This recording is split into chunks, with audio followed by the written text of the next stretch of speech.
అవకాశాలు సినిమాల్లో అయితే డెఫినెట్గా నాకు 10 years నుంచి చాలా తగ్గాయి. ఇలా వేళ్ళ మీద లెక్క పెట్టచ్చు.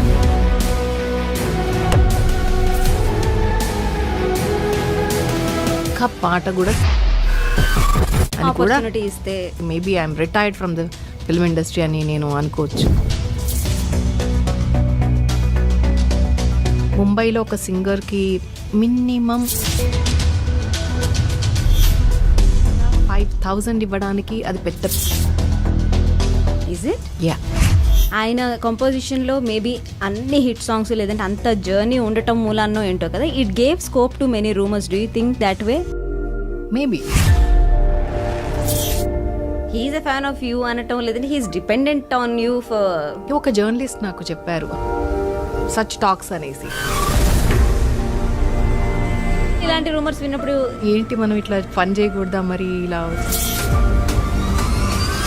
So painful. యా, ఆల్మోస్ట్ కోవిడ్కి బిఫోర్ వరకు I was going to courts weekly twice వెళ్ళిన రోజులు కూడా ఉన్నాయి కొన్నిసార్లు అయితే.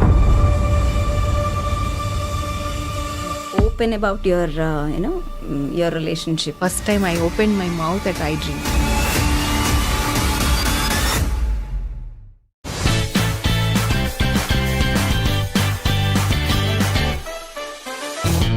రామ రామ రామ నీలి మేఘశ్యామ రావ రఘుకుల సోమ భద్రాచల శ్రీరామ మా మనసు విరబూసే ప్రతి సుమగానం నీకేలే కరుణించి కురిపించే నీ ప్రతి దీవెన మాకేలే నిరతం పూజించే మాతో దాగుడు మూతలు నీకేలా రెప్పలు మోయక కొలిచాము కన్నుల ఎదుటకు రావేలా రామా రామా రామ రామ రామ నీలి మేఘశ్యామ రావ రఘుకుల సోమ Bhadrachala Srirama.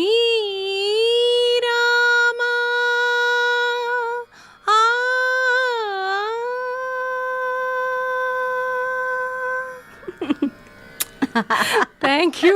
Thanks a lot. That was so amazing. So amazing. Very good to start like this. Thank you so much. And ఎందుకు ఇంత మంచి గొంతు సినిమాల్లో ఎక్కువ వినిపించట్లేదు ఇప్పుడు? నాకు అదే డౌట్. నాకు ఎవరిని అడగాలో కూడా అర్థం అవట్లేదు. బికాస్ అందరూ నేను కనపడగానే ఫస్ట్ అడిగే మాట కౌసల్య గారు ఏమైపోయారు, ఎలా ఉన్నారు, అసలు కనిపించట్లేదేంటి, వినిపించట్లేదేంటి అంటారు. నాకు కూడా సడన్గా నేను ఇలా ఏం చెప్పాలో అర్థం కాదు. వాళ్ళు ఎంత అభిమానంతో ఆ మాట అంటారు. బట్ నాకు అదే క్వశ్చన్ యాక్చువల్గా. నాకు అవకాశం ఇవ్వందే నేను వెళ్ళి పాడలేను. సో అవకాశాలు సినిమాల్లో అయితే డెఫినెట్గా నాకు 10 years నుంచి చాలా తగ్గాయి. ఇలా వేళ్ళ మీద లెక్క పెట్టచ్చు. డిక్టేటర్ మూవీ, సో గడిచింది నాయన అండ్ తుపాకీ రాముడులో నేను ఇక లాస్ట్ పాడింది. తర్వాత నేను అసలు ఒక్క పాట కూడా సినిమాల్లో పాడలేదు. అంటే వై డూ యూ థింక్? అంటే అసెస్ చేసుకుంటాం కదా, ఇది అయ్యుండొచ్చు, ఇది అయ్యుండొచ్చు, ఏదో ఒక కారణం మనకి మనం సమాధానం చెప్పుకోవడానికైనా. అంటే ఫ్రాంక్లీ స్పీకింగ్ చాలామంది సింగర్స్ వచ్చారు తెలుగులో వేళ్ల మీద లెక్క పెట్టే సింగర్స్ ఒకప్పుడు ఉన్నారు. బట్ టెక్నాలజీ కానీ రియాలిటీ షోస్ వల్ల కానీ చాలామంది సింగర్స్ పరిచయం అయ్యారు. యంగ్స్టర్స్లో టాలెంట్ కూడా ఉంది. They are all singing really good. వాళ్ళందరికీ ఆపర్చునిటీస్ వస్తున్నాయి. దానికి that is one good thing for which we have to feel happy. Okay, చాలామంది వచ్చారు సింగర్స్ అని. బట్ ఇంకొక రీజన్ ఏంటి అంటే వాళ్ళు చాలా తక్కువ పేమెంట్స్కి పాడడం అయి ఉండొచ్చు. మీరే ఇంటర్వ్యూ చేసిన చాలా ఇంటర్వ్యూస్లో మాకు పేమెంట్స్ అంత సినిమాల్లో రావు, మేము షోస్ గ్రాప్ చేసుకుని సంపాదిస్తాము, మాకు ఇక్కడ చాలా తక్కువ పేమెంట్, లేకపోతే అసలు ఇవ్వరు, చాలామంది ఇవ్వరు అని చెప్పిన వాళ్ళు కూడా చెప్పారు. కాబట్టి అసెస్ చేసుకోవడం ఏంటంటే మేబీ ఒక సీనియర్ సింగర్నో సీనియరో, నేను ఊరికే అంటే ఏజ్ వైజ్ అంటున్నా, మళ్ళీ ఇక్కడ నన్ను కామెంట్స్లో తిట్టకండి. సీనియర్ సింగరా మీరు సీనియర్ సింగరా అంటే మేబీ ఏజ్ నా మీద ఏజ్ వేసుకొని చెప్తున్నా. అఫ్ కోర్స్ ఏజ్ అనేది అందరికీ ఎవ్రీ ఇయర్ యాడ్ అవుతూ ఉంటుంది. Everybody is ageing like. So అది నేను ఎప్పుడు ఇక్కడికి తీసుకున్నాను, అఫ్ కోర్స్ అది వేరే విషయం. సో అలా ఒక ఇన్ని పాటలు పాడిన అమ్మాయిని పిలిచి తక్కువ పేమెంట్ ఇవ్వడము, లేకపోతే పేమెంట్ ఇవ్వకుండా వదిలేయటము, ఎందుకు వచ్చిన గొడవ, మనకి ఇంతమంది ప్లెంటీ ఆఫ్ సింగర్స్ ఉన్నారు యంగ్స్టర్స్, వాళ్ళకి పేరు అవసరం అని కూడా ఆపర్చునిటీ ఇస్తే చక్కగా పాడతారు హ్యాపీగా. అమ్మయ్య నాకు డబ్బులు వద్దు, ఆపర్చునిటీ కావాలి చాలు, నా పేరు స్క్రీన్ మీద చూసుకున్న ఎక్సైట్మెంట్స్ అవన్నీ వాళ్ళకి వస్తాయి కాబట్టి మేబీ అది కూడా ఒక రీజన్ అనుకుంటున్నా. I don't know. అంటే సీనియారిటీ రావటం కూడా ఒక థ్రెట్టేనా? డెఫినెట్లీ. కొత్త నీరు పాత నీరు అనేది అన్ని ఇప్పుడు ఒక హీరోయిన్ని మీరు తీసుకుంటే ఒక 10 years ago చాలా రాకింగ్ హీరోయిన్ని తీసుకుంటే ఈ రోజు తనని ఎక్కడ చూస్తున్నాం మనం? హీరోయిన్స్ అంటే అది అసలు కంప్లీట్ గా వేరు 4 సినిమాలకి అవుట్డేట్ అయిపోతారు. చాలా షార్ట్ స్పాన్ వాళ్ళది. బట్ కమింగ్ టు సింగర్స్, వాళ్ళది కూడా అలాగే అయిపోయిందా ఇప్పుడు? అంటే ఇప్పుడు ఒక చిత్రమ్మని చూసాం, ఒక సునీత గారిని చూసాం. వాళ్ళిద్దరిని పక్కన పెట్టేస్తే మీరే 400 సినిమా పాటలు పాడారు. ఇక సినిమాలను తీసేస్తే కొన్ని వేల పాటలు పాడారు, వేరే పాటలు అయితే. సో అంత స్పాన్ ఇప్పుడు ఏ సింగర్స్కి కూడా, ఇప్పుడు వచ్చిన కొత్త సింగర్స్కి, లాస్ట్ 5 yearsలో వచ్చిన సింగర్స్కి, 10 years చూసుకుందాం, లాస్ట్ 10 yearsలో వచ్చిన సింగర్స్ ఎంతమంది 100 పాటలు దాటారు అంటే మనం వేళ్ల మీద లెక్క పెట్టొచ్చేమో. For that reason I feel so happy అనమాట. ఎందుకంటే నేను ఈ కాలంలో పుట్టుంటే, ఒకవేళ అప్పుడు కెరియర్ స్టార్ట్ చేయకుండా ఇప్పుడు జనరేషన్లో పుట్టి ఇప్పుడు అమ్మాయి అయి ఉంటే నాకు ఇన్ని పాటలు, ఇన్ని hit numbers back to back వచ్చేవా అనేది నాకు ఇప్పటికీ డౌటే. ఈ జనరేషన్లో ఉండి వీళ్ళ మధ్యలో నేను ఉండుంటే నాకు ఆపర్చునిటీ చాలా కష్టమై ఉండేదేమో. బట్ రైట్ టైంలో నేను వచ్చి రైట్ టైంలో కొన్ని సాంగ్స్ నా క్రెడిట్లోకి వేసుకొని రైట్ టైంలో నేను రైట్ టైం ఎగ్జిట్ అని చెప్పొచ్చు. బికాస్ నేనేం పాడట్లేదు కాబట్టి చాలా సంవత్సరాల నుంచి. Maybe I'm retired from the film industry అని నేను అనుకోవచ్చు. డెఫినెట్గా I'm not expecting any songs also in my near future also. అంటే మీరు ఎక్కువ సినిమా పాటలు పాడకపోవడానికి రీజన్స్ ఒక 2-3 చెప్పారు. అందులో ఇప్పుడు వాళ్ళు అంటే ఇప్పుడు మ్యూజిక్ డైరెక్టర్స్ ఒక సీనియర్ సింగర్ని పిలిచి తనకి తక్కువ పేమెంట్ ఇచ్చి మొహమాట పడటం, నాకెందుకు అంత మొహమాటం, లేదంటే వాళ్ళకి ఎందుకు ఇబ్బంది పెట్టడం అని పిలవకపోవచ్చు. అది వన్ ఆఫ్ ద రీజన్ అయ్యి ఉండొచ్చు. సో కొత్త వాళ్ళని పిలిస్తే వాళ్ళకి ఒక ఆపర్చునిటీ ఇచ్చినట్టు ఉంటుంది అండ్ వాళ్ళు తక్కువకు పాడుతున్నారేమో అంటున్నారు. తక్కువ అంటే అసలు మ్యూజిక్ ఇండస్ట్రీలో ఇట్ ఈస్ నాట్ అంటే సినిమానే ఒక అన్ఆర్గనైజ్డ్ సెక్టర్ కింద చూస్తున్నప్పుడు వాట్ ఈస్ తక్కువ, వాట్ ఈస్ ఎక్కువ? వాట్ ఎవర్ ఇట్ ఈస్, అది ఎంతైనా ఉండొచ్చు. తక్కువ అంటే ఇక్కడ నాకు తెలిసి ఇప్పుడు ముంబైతో కంపేర్ చేస్తే film industry is a business, right? సినిమాలు తీయడం, సినిమాలు రిలీజ్ చేయడం, దాంట్లో ఇంత టర్న్ ఓవర్ 3 CR వచ్చింది ఫస్ట్ డే, ఇంత 300 CR చేసింది అని, ఎవ్రీథింగ్ ఈజ్ బిజినెస్. సో దాంట్లో కూడా కంపారిటివ్లీ మన సౌత్ ఇండియన్ ఫిల్మ్ ఇండస్ట్రీ ఏదేదో చాలా తక్కువ పేమెంట్స్ కంపేర్ చేస్తే. ముంబైలో ఒక సింగర్కి మినిమం 2 lakhs 3 lakhs పేమెంట్స్ ఉంటాయి. వేరాజ్ ఇక్కడ 5,000 ఇవ్వడానికి అది పెద్ద పేమెంట్ ఇక్కడ. Is it? యా. నా కెరీర్లో నేను తీసుకున్న highest payment was 30,000. Highest payment was 30,000 entire career. 33,000. Okay. So మేము పాడుతున్నప్పుడే ముంబై నుంచి సింగర్స్ని ఎవరైతే ఇంపోర్ట్ చేసి పాడిస్తున్నారో వాళ్ళందరికీ కూడా, అండ్ చెన్నైలో ఉండే సింగర్స్ కూడా ఇక్కడ సింగర్స్ కంటే కొంచెం ఎక్కువ పేమెంట్స్. చెన్నైలో అట్లీస్ట్ ఇక్కడ కంటే కూడా కొంచెం డబుల్ ద పేమెంట్స్ ఉంటాయి. బట్ ముంబైలో మాత్రం 3 times 4 times. ఎందుకని అంటే ఇప్పుడు సౌత్ ఇండస్ట్రీలోనే తెలుగుకి తమిళ్కి అంత డిఫరెన్స్ ఉంది. సరే నార్త్కి వెళ్తే అసలు ఇంకా అదైతే ఎంటైర్లీ డిఫరెంట్ కేస్ అంటున్నారు. ఎందుకు ఆ డిఫరెన్స్ ఉంది? బికాజ్ మన ఇండస్ట్రీ హైదరాబాద్ ఏదైతే ఉందో బైఫర్కేషన్ ముందు Chennai, Hyderabad was correct. So industry predominantly things were happening at Chennai only. So it took a lot of time to move things from Chennai to here in Hyderabad. Telugu industry move అవ్వడానికి చాలా time పట్టింది. For example music ఇండస్ట్రీలో ఉన్న music directors కూడా ఇక్కడికి రావడానికి చాలా సంవత్సరాలు ఆలోచించి అక్కడ నుంచి ఇప్పటికీ కూడా ప్రొడామినెంట్లీ అక్కడే చేస్తున్న వాళ్ళు కూడా ఉన్నారు మనకి. ఇప్పుడు మన లీడింగ్ మ్యూజిక్ డైరెక్టర్స్ ఎవరైతే ఉన్నారో వాళ్ళు చెన్నై నుంచి ఆపరేట్ చేస్తున్నారు. They are not in Hyderabad. Leading music directors అంటే ఎవరెవరు? నాకు తెలిసి దేవిశ్రీ గారు అక్కడ నుంచి చేస్తున్నారు. ఇప్పుడు అంటే తెలుగులో చేసేది అనిరుద్ గారు కానీ, డిఎస్పి గారు కానీ, తమన్ గారు కానీ అందరూ చెన్నై నుంచి, హైదరాబాద్లో వాళ్ళు ఉండరు. ఓకే. సో ఎవరు వచ్చారు ఇక్కడికి అని అంటే మణిశర్మ గారు మూవ్ అయ్యారు, కోటి గారు మూవ్ అయ్యారు. సో అప్పట్లో ఎస్ఏ రాజ్ కుమార్ గారు was the leading music director. రోజావే చిన్ని రోజావే హిట్ సాంగ్ అప్పట్లో, కానీ ఆయన రాలేదు. ఆయన చెన్నై బేస్డ్. సో అలా చాలా తక్కువ మంది టైం తీసుకొని ఇక్కడ రీలొకేట్ అయ్యారు. సో అక్కడే ఉంది ఇండస్ట్రీ. ఓకే, అంటే వాళ్ళు అక్కడే మ్యూజిక్ డైరెక్టర్స్ చెన్నై నుంచే ఆపరేట్ చేయటం అనేది ఒక తెలుగు సింగర్కి పేమెంట్స్ విషయాన్ని ఎట్లా ఇంపాక్ట్ చేస్తుంది? అలా నేను చెప్పను, అలా ఏం ఇంపాక్ట్ చేయదు. బికాస్ చెన్నైలో ఎందుకు ఎక్కువ ఉంది అనే దానికి నేను ఆన్సర్ చెప్తున్నా, ఎందుకు పేమెంట్స్ ఎక్కువ ఉన్నాయి అనే దానికి ఆన్సర్ చెప్తున్నా. ఎందుకంటే Chennai was the head quarters for Telugu and Tamil films. Basically predominantly అక్కడే అవుతాయి. సో అక్కడ ఇట్ వాస్ ప్రాస్పర్డ్ ఇండస్ట్రీ టోటల్గా ఫుల్ ఫ్లెడ్జ్డ్గా.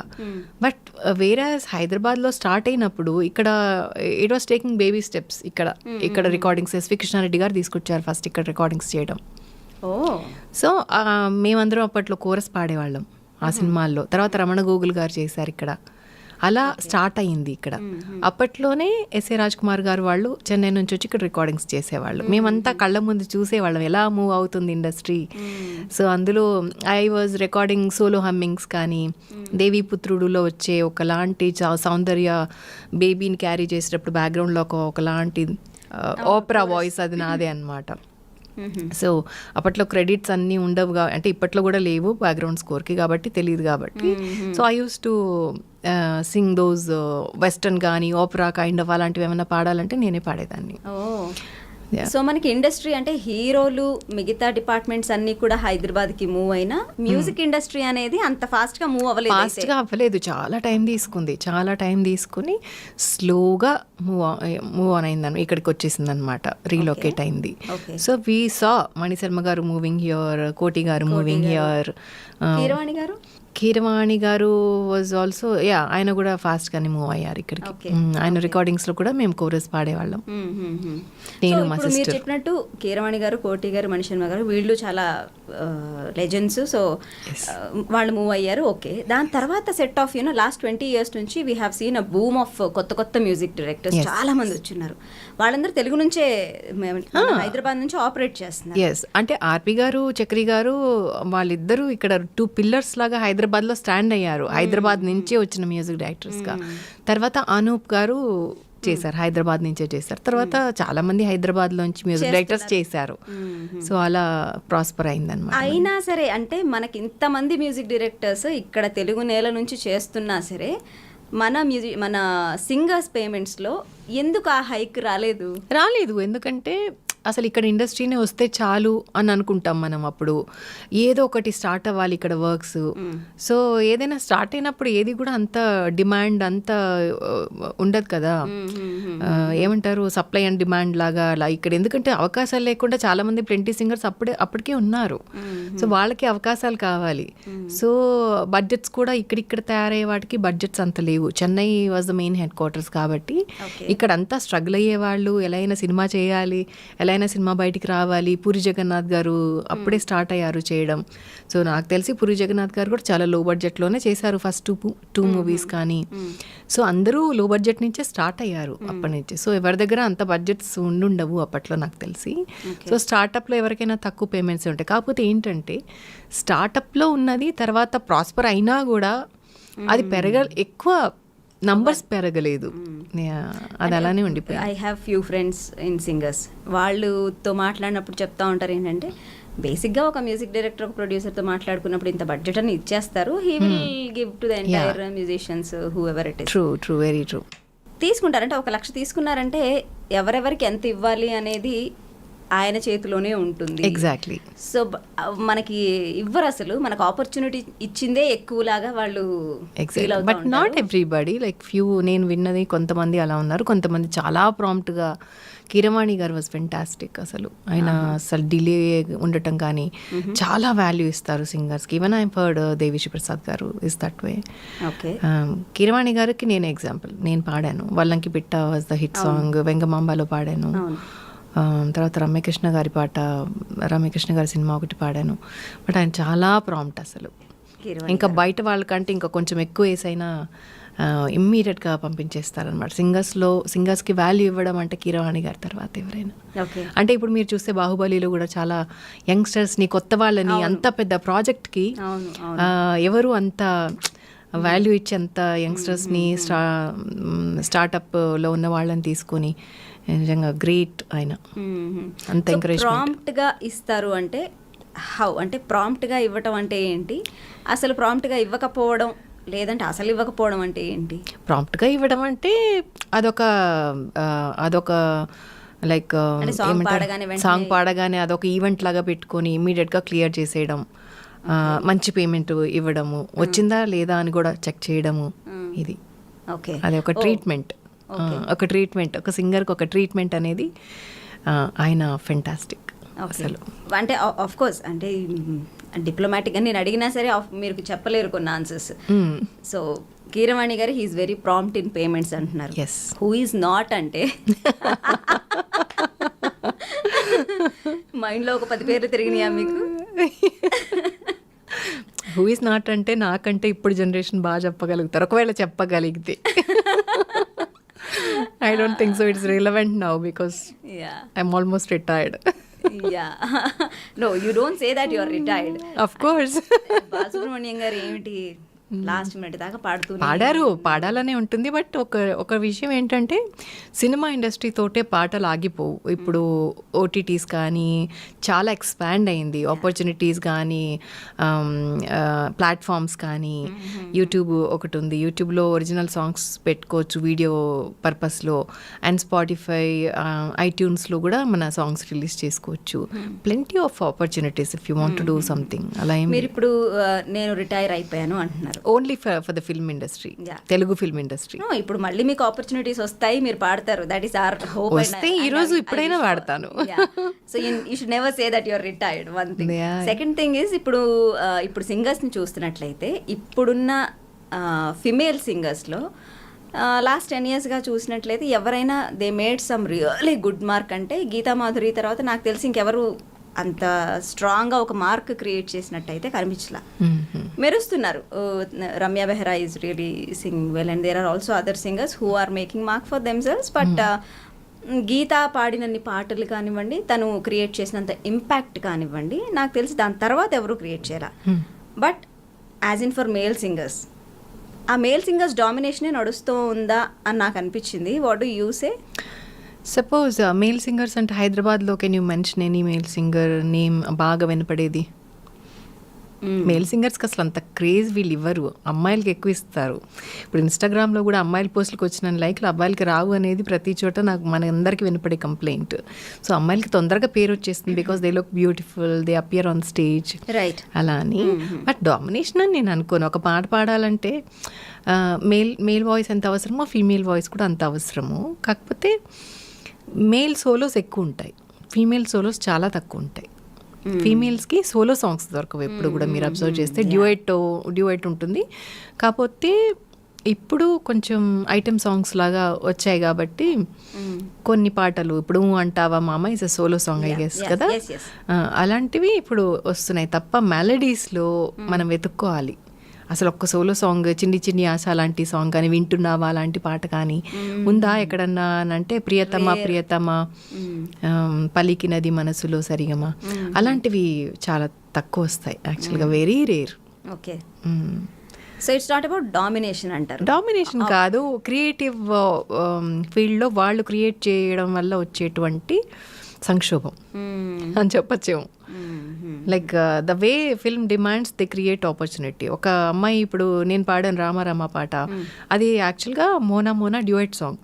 పూరి జగన్నాథ్ గారు నేను ఆసిన్ని ఇంట్రో నాకు ఆసిన్ ఇంట్రో కావాలి, అమ్మాయి గుళ్ళో ఒక పాట పాడుతూ ఉండాలి, అదే తర్వాత రొమాంటిక్ సాంగ్ కావాలి. మోనా మనం ఆల్రెడీ క్రియేట్ చేసాం, దానికి నాకు డివోషనల్ వర్షన్ కావాలని అడిగారు. సో అప్పుడు వచ్చిన బిట్ సాంగ్ అనమాట Rama Rama. It was not created, okay, Mona was created.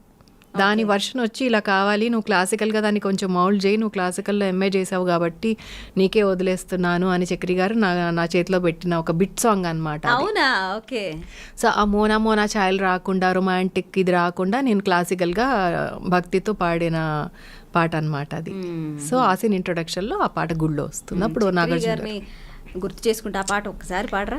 Mona Mona Mona Meena కనుల సోనా నీ పలుకే నా వీణ నీదా డిజిటల్ టోనా సుకుమారా మాటలతో నీ వశమే నేనైతే మహావీరా చూపులతో నా తనువే నీదైతే. ఆహా. చక్రి గారి కాంపోజిషన్స్లో మీరు చాలా పాటలు పాడారు కదా, ఎన్ని పాడారు? ఎన్ని పాడాను అంటాం కంటే most of the hit songs were from Chakri music like. And నా అదృష్టం ఏంటంటే ఇప్పుడు మణిశర్మ గారికి నేను 5-6 పాటలు ఏమన్నా పాడుంటా, కీరవాణి గారికి 4-5 పాటలు పాడుంటా. బట్ దాంట్లో ఒక్కొక్క హిట్ సాంగ్ నాకు వచ్చేసింది. లైక్ ఫర్ ఎగ్జాంపుల్ వల్లంకి పిట్ట గంగోత్రిలో అది నాకు వచ్చిన తక్కువ ఆపర్చునిటీస్లో కూడా ఒక పాట హిట్ అయింది నాకు. అది అదృష్టంగా అనుకుంటాను నేను.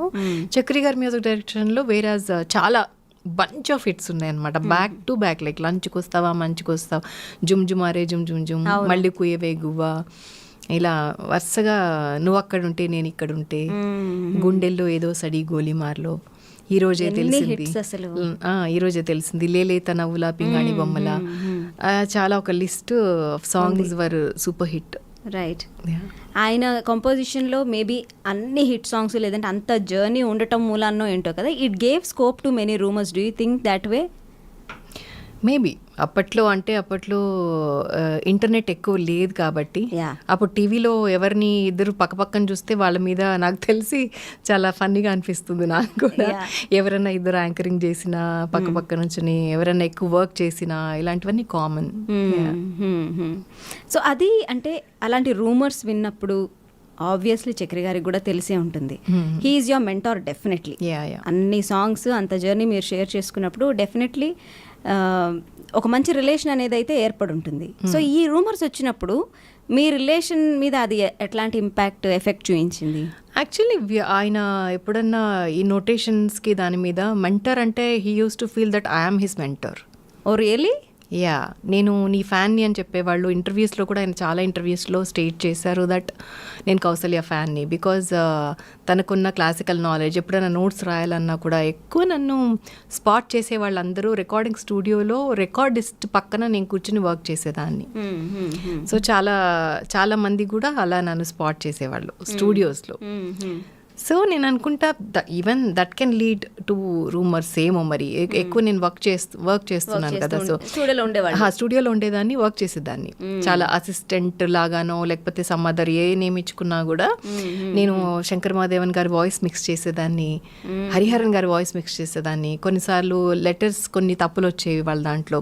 అవన్నీ టెక్నికల్గా నేను టెక్ సావి అనమాట. నేను టెక్నాలజీ అంటే నాకు చాలా ఇష్టం.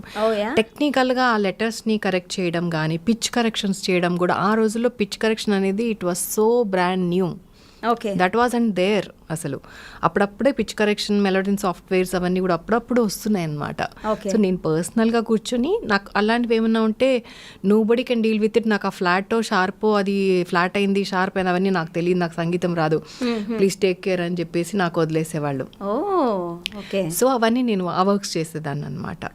So he was in a way అంటే ఆయన he's a fan of you అనటం లేదంటే he's dependent on you for చాలా ప్రాజెక్ట్స్. చాలా పనులకి. ఒక జర్నలిస్ట్ నాకు చెప్పారు, హాసం రాజా గారు అని. So that led to such talks అనేసి. నేనన్నా వర్క్ చేయడంలో తప్పేంటండి, ఇంకా అది అలా అని కూడా అంటే ఇంక మనం ఏం చేయలేము. లైక్ నేను నవ్వేశాను అనమాట. See but I love working like that అనమాట. అంటే నేను కంపోజర్ కూడా, ఫస్ట్ నుంచి కూడా నేను కంపోజరు. సో నాకు తెలుసు కాబట్టి కంపోజింగ్స్ కొన్ని బ్యాక్గ్రౌండ్ స్కోర్లో కూడా కొన్ని బిట్స్ కంపోజ్ చేసేదాన్ని. మా అమ్మాయిలకి గ్రూప్ ఆఫ్ అమ్మాయిలు ఉండే వాళ్ళందరికీ ఇచ్చేయడం, నోట్స్ ఇచ్చేయడం, పాడించేయడం ఇవన్నీ చేస్తూ ఉండేదాన్ని అనమాట. సో అందరూ నార్త్ నుంచి వచ్చిన సింగర్స్ కరెక్షన్స్ అవన్నీ చేస్తూ ఉండడం వల్ల మేబీ అప్పుడు నాతో చెప్పారు, లైక్ ఒక ఇదిలాగా అనమాట, నోటీస్ ఇవ్వడం లాగా చెప్పారు, ఇలా చేయడం వల్ల ఇలా అనుకుంటున్నారు అని చెప్పి. నేను అన్నాను అలానే నేను I don't stop because I love that. Technology లేకపోతే నేను ఉండలేను అసలు. ఈవెన్ టుడే అసలు టెక్నాలజీ అంటే చాలా ఇష్టం నాకు. అన్నీ నేను సెల్ఫ్ టాట్. డెస్క్టాప్ నుంచి నేను ల్యాప్టాప్ వరకు కూడా నేను అన్నీ సెల్ఫ్ టాట్ అనమాట. I operate logic software. ఆ తర్వాత వీడియో ఎడిటింగ్లో నేను చాలా ఇష్టం, నాకు వీడియో ఎడిటింగ్స్ చేస్తాను, వ్లాగర్ నేను. తర్వాత నేను నా పాట నేనే ఎడిట్ చేసుకుని ఐఫోన్తో షూట్ చేసి ఐఫోన్లోనే ఎడిట్ చేసి ఒక మ్యూజిక్ వీడియో రిలీజ్ చేశాను. స్నేహమా అని టైటిల్, హిందీలో మాహియా అని. 2 సాంగ్స్ కూడా నా యూట్యూబ్ ఛానల్లో ఉన్నాయి. అవి నేనే ఎడిట్ చేసుకున్నా పర్సనల్గా. ఓకే. సో అలా టెక్నాలజీ నాకు అప్పటి నుంచి కూడా ఇష్టం. అప్పట్లో నేను కీప్యాడ్ ఫోన్స్ వచ్చేవి, చిన్న చిన్న ఫోన్స్, నోకియా ఫోన్స్. దాంట్లో కూడా నేను నా సాంగ్స్ రారమ్మని నేను కంపోజ్ చేసి హాసం రాజా గారు అడిగితే ఆయనకి పంపించి బ్లూటూత్లో వాళ్ళు అది రింగ్ టోన్గా పెట్టుకోవడం అలాంటివి చాలా చేసేవాళ్ళం. నేను వల్లంకి పిట్ట చేస్తే నాకు ట్యూన్ చేస్తే కీరవాణి గారు ఆయన ఫోన్లోకి బ్లూటూత్లోకి నాకు ఏది ఇవ్వు నాకు పంపించు అని చెప్పేసి తీసుకున్నారనమాట. అలా రింగ్ టోన్లో పెట్టుకోవడానికి అనమాట. సో అలా ఏ టెక్నాలజీ కొత్తది వచ్చినా కూడా నేను ఎక్స్ప్లోర్ చేస్తాను దాన్ని. చాలా ఇష్టం నాకు. So I was on tech side, స్టూడియోస్లో కూర్చునేదాన్ని. బట్ రూమర్స్ వస్తాయి అని అంటే we should not stop working, because అలాంటివి మనల్ని ఆపకూడదు యాక్చువల్గా. సో ఇంకొక ఇంటర్వ్యూలో కూడా నేను విన్నాను, చక్రి గారిని ఇదే మాట అడిగారు, బట్ ఎందుకు తనని మీరు ఎక్కువ పాడించారు అనేసి. నా పాటలన్నీ ఎక్కడో ఉంటాయి. ఫర్ ఎగ్జాంపుల్ నిన్నే పాట హై పిచ్లో ఉంటాయి. సో హైదరాబాద్లో హై పిచ్ పాడగలిగే అమ్మాయి ఒక్కటే. సో మేము వేరే వాళ్ళని పిక్ చేసుకొని కూడా అది ఫెయిల్ అయ్యి కూడా మళ్ళీ అమ్మాయికి ఫోన్ చేసిన రోజులు కూడా ఉన్నాయి. సో ఇప్పుడు ఎవరన్నా ఒక అమ్మాయికి ఆపర్చునిటీస్ రావు, కష్టం, టాలెంట్ లేదు అన్నప్పుడు వాళ్ళు ఇంకా వేరే త్రోవలు ఏమన్నా చూసుకుంటారేమో, కానీ ఈ అమ్మాయికి ఏం అవసరం అండి, ఆ అమ్మాయి షీఈస్ వెరీ టాలెంటెడ్, తను పాడడమే మా ప్రాజెక్ట్కి మేము చాలా ప్లస్గా భావించి నాకు ప్లస్ అనుకుంటున్నాను ఆ అమ్మాయి పాట అన్నట్టుగా చెప్పారనమాట. ఇట్ వాస్ లైక్ అసలు అమేజింగ్గా అనిపించి నాకు చాలా ఫోన్స్ వచ్చాయన్నమాట. అప్పుడు ఏంటి ఇంత ఇదిగా, నా రిలేటివ్స్ కూడా ఫోన్ చేశారనమాట, ఏంటి ఇంత అడ్మైరింగ్గా ఆ వాయిస్, నీ వాయిస్ అంటే అంత ఇష్టం అంటే. బయట ఎన్నోసార్లు చెప్పారు, ఇంటర్వ్యూలో ఇది ఫస్ట్ టైం చెప్పడం, బట్ నాకు ఫ్యాన్ ఇక్కడ, మీ ఫ్యాన్ ఇక్కడ నా ముందే అంటారనమాట పాడేటప్పుడు కూడా. ఎవరన్నా ఫెయిల్ అయిపోయి వెళ్ళిపోయినప్పుడు మళ్ళీ నేను వచ్చినప్పుడు కూడా అంటారనమాట, ఎంతైనా కౌసల్యే. కానీ ఇలాంటి రూమర్స్ విన్నప్పుడు జట్కే అనిపించింది, వాట్ ఈస్ దిస్ అన్నట్టు ఫస్ట్లో అనిపించింది. బట్ కొంచెం ఏంటి మనం ఇట్లా ఫన్ చేయకూడదా మరి ఇలా వచ్చినప్పుడు ఏంటి అనే ఒక ఆలోచన వస్తుంది ఎవరికైనా ఒకళ్ళకి. కాకపోతే ఇంత టెక్నాలజీ లేదు కాబట్టి కొంచెం అప్పటికి వినపట్టం వరకే, కొంచెం ఎక్కడన్నా రాయటము ఇలా వినపట్టం వరకే. సోషల్ మీడియా అప్పుడు ఇప్పుడున్నట్టు ఉండుంటే ఎలా ఉండేదో అది వర్స్ట్గా ఉండేదేమో మేబీ. బట్ ఒక రోజు 2 రోజులు అంతే, third day we should get back to our own work అంతే. ఓకే. మీ ఫస్ట్ సాంగ్ నీకోసం ఆర్పి పట్నాయక్ గారితో లాంచ్ అయ్యారు. దాని తర్వాత చిత్రం, అది ఒక సూపర్ డూపర్ బ్లాక్ బస్టర్. దాని తర్వాత కూడా ఆర్పి పట్నాయక్, ఫస్ట్ 3 సాంగ్స్ ఆర్పి పట్నాయక్ గారివే మంచి పాటలు పడ్డాయి. కానీ చక్రి గారి కాంబినేషన్లో మీరు ఎక్కువ పాటలు, ఎక్కువ హిట్ సాంగ్స్ పాడారు. అవును. బట్ ఐ హర్డ్ దట్ మీరు ఫస్ట్ పాడింది చక్రి గారికి కానీ రిలీజ్ అయింది ఆర్పి పట్నాయక్ గారి. సో ఇప్పుడు ఎవరు మీకు మెంటార్, ఎవరు గురువు అనుకోవాలి, మిమ్మల్ని లాంచ్ చేసింది ఎవరిని అనుకోవాలి? అదే అంటారు ఆర్పి గారు ఎప్పుడు. ఈ ఒక్క విషయంలో మాత్రం, కౌశల్య విషయంలో, అండ్ ఇంకిద్దరు ఉన్నారు మేల్ సింగర్స్లో, రవివర్మ, వేణు, ఇలా వీళ్ళ విషయంలో చక్రి గారి దగ్గర, ఆర్పి గారి దగ్గర కామన్గా పనిచేసేవాళ్ళం, మేము ఒక టీం అనమాట. సో సింగర్స్ అక్కడ పాడేవాళ్ళు, ఇక్కడ పాడేవాళ్ళు. సో ఆయన అంటారనమాట, ఈ బ్యాచ్ ఉన్నారబ్బా, మన బ్యాచ్ విషయంలో మాత్రం మనం ఇద్దరం క్రెడిట్ తీసుకోవాలి, ఒక్కళ్ళకి చెందదు ఇది. నేను చెప్పను, ఆర్పి అండ్ చక్రి ఇద్దరు ఇంట్రడ్యూస్ చేసినట్టు అని అంటారనమాట, which is like very pleasant to hear. Right. And మీ ఈ 400 సినిమా పాటల్లో మీరు ఎస్పీబీతో చాలా పాటలు పాడారు. ఆయనతో ప్రయాణం అనేది ప్రతి సింగర్ కళ. ఇప్పుడు పాపం ఇప్పుడున్న సింగర్స్కి ఆ అదృష్టం లేకపోయింది. అవును. బట్ మీరు ఎస్పీబీ గారితో ఎన్ని పాటలు పాడారు? బంచ్ ఆఫ్ సాంగ్స్ పాడా. ఎస్పెషలీ నా సిగ్నేచర్ సాంగ్ అని రారమ్మని అవును వాళ్ళిద్దరు ఇష్టపడ్డారు. ఆ పాట మాత్రం నిజంగా నేను ఊహించలేదు. నా సిగ్నేచర్ సాంగే బాలు గారితో పాడతాను అని నా డ్రీమ్, అది చిన్నప్పుడు డ్రీమ్ అనమాట అది. సో ఆయన్ని కలవాలి అనే డ్రీమ్, పాడాలని కూడా ఉండేది కాదు నాకు, ఎందుకు అత్యాస అన్నట్టు. బట్ ఆయనతోనే పాడడం అనేది పూర్వజన్మ సుకృతం నిజంగా. Bunch of songs. పాట పాడరా? ఇవాళ నా వాయిస్ అంత గ్రేట్ కాలేదు, బట్ ఐ విల్ ట్రై. రారమ్మని రామచిలుక పిలిచెను ఈ వేళల్లరి వెల్లువగా, చల్లని పల్లవిగా మల్లెల పల్లకిగా రానా, ఉకిరి బికిరిగా మిక్కిలి మక్కువగా చుక్కల పక్కకు గొనిపోనా, లేలెమ్మని లేలేలెమ్మని లేత గాలి తాకెను ఈ వేళ, మాటల కందని ఊసులతో మనసే నిండిన దోసిలితో. అసలు బాలు గారు అంత పెద్ద షాక్ ఇస్తారని ఎవ్వరూ అనుకోలే అస్సలు. Yeah, it was so unfortunate అసలు. ఇట్ వాజ్ ఇట్లా అయిపోయింది. అవును, మేము వి ఆల్ స్టార్టెడ్ ప్రేయింగ్, అసలు అందరం ప్రేయర్స్ చేద్దాము, మాస్ ప్రేయర్స్ అలా అని ప్లాన్ చేసుకుంటున్నాం. బట్ హీల్ కమ్ బ్యాక్ అని అనుకుంటున్నాం అందరం. But that was a bad phase. అసలు అస్సలు బయటికి రాలేకపోయాం అసలు ఇప్పటికీ కూడా. Kaushal garu, you are open about your personal things, open about your your relationship. మీరు నిజంగా you have gone through this much అని మీరు మాట్లాడేంత వరకు తెలియదు ఎవరికి. అవును.